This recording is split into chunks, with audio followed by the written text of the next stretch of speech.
بسم اللہ الرحمن الرحیم۔ سفر میں روزہ۔ نبی کریم صلی اللہ علیہ وآلہ وسلم نے فرمایا، جو چاہے سفر میں روزہ رکھ لے اور جو چاہے نہ رکھے۔ صحیح بخاری 1943۔ جو نہ رکھ سکتا ہو وہ نہ رکھے اور بعد میں قضا روزے رکھنے ہوں گے۔ روزہ کس چیز سے افطار کیا جائے؟ نبی صلی اللہ علیہ وآلہ وسلم تازہ کھجوروں سے روزہ افطار کیا کرتے تھے۔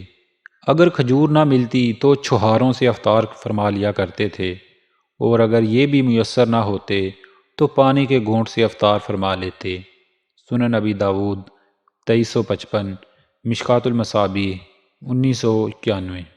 نمک سے افطار کرنے والی بات ایسے ہی چل نکلی ہے، ہمیں بھی کھجوروں سے ہی افطار کرنا چاہیے۔ باقی دوستوں سموسے پکوڑوں یا نت نئی چیزوں سے پرہیز کرنا چاہیے، تاکہ افطاری کا کھانا کھانے کے بعد بھی ہمارا موڈ خوشگوار ہی رہے۔ امید کرتا ہوں دوستو یہ حدیث آپ کو سمجھ آئی ہوگی۔ اس طرح کی مزید احادیث سننے کے لیے ہمارے چینل کو سبسکرائب لازمی کر لیں، تاکہ ہماری ہر لیٹسٹ ویڈیو آپ تک بر وقت پہنچتی رہے۔ جزاک اللہ خیر۔